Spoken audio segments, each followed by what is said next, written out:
안녕하세요, 멋진 아재입니다. 여러분, 꼬마 빌딩이라고 아시죠? 지상으로 한 3, 4, 5층 된 수익형 빌딩 말입니다.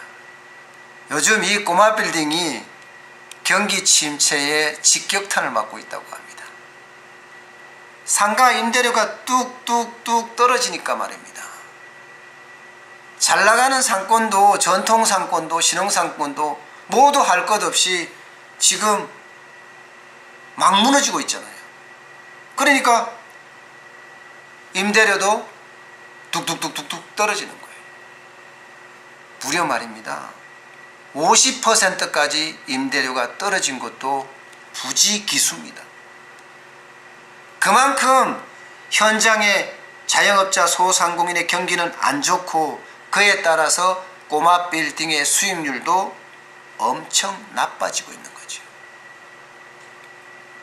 한국감정원이 발표한 임대가격 지수를 보면요, 2017년 대비 중대형 상가는 0.1%포인트 빠졌고요, 소규모 상가는 무려 말입니다 0.7%포인트 빠졌습니다.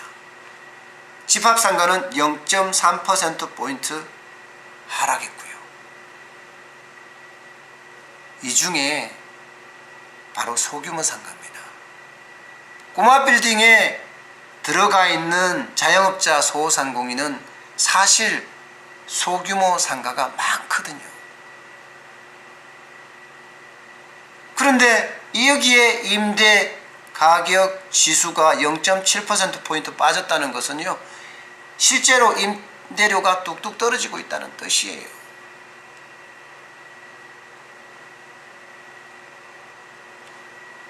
전통 상권만 하더라도 임대 팻말 무늬가 많이 붙어 있어요. 잘 나가는 상권도 마찬가지고 신흥 상권은 더 심하고요. 그러니까 건물주 입장에서는 빈 상가로 둘 수는 없잖아요. 그러니까 임대료를 낮춰서 줘요. 그런데 들어온 그 자영업자 소상공인도 몇 개월 지나서 어려워합니다. 그리고 손들어. 그러면 또 임대료가 그만큼 떨어지는 거예요. 여간에서는 임대료를 안 떨어뜨리려고 하는 게 꼬마 빌딩주들이거든요. 왜? 건물 가격이 그만큼 하락하니까요. 그런데도 이렇게 임대료를 떨어뜨려서 내놓는 이유는요, 그만큼 시장 자체가 안 좋다는 것을 반영하기도 합니다. 그렇지만 말입니다, 이 꼬마 빌딩들이 가격이 올라서 작년에는 괜찮았습니다.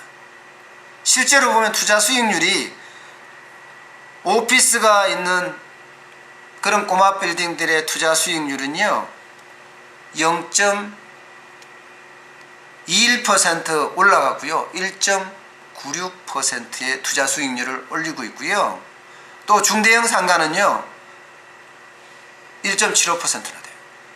실제로 전기 대비하면 0.21%포인트 상승했습니다. 소규모 상가요? 마찬가지예요. 0.15% 올라서 1.58%예요. 다시 말해서 상가 임대료는 뚝뚝 떨어져가 수익률이 악화되는데 건물은 가격이 올라서 오히려 투자 수익률은 더 좋아졌다는 거죠. 그런데 이게 오래 계속될 거냐? 이게 아니라는 거예요. 그래서 꼬마 빌딩이 직격탄을 맞았다는 이야기를 하는 거예요. 지금 부동산 시장 어떻습니까? 그야말로 빙하기예요. 거래 절벽이에요. 주택시장도 이런데 꼬마 빌딩 시장 점점 전이 될 수밖에 없습니다. 그러면 가격이 그만큼 떨어질 거고, 그렇게 되면 꼬마 빌딩의 가치도 떨어져요. 임대료 뚝뚝 떨어지죠. 수익률 뚝뚝 떨어지죠. 투자 수익률.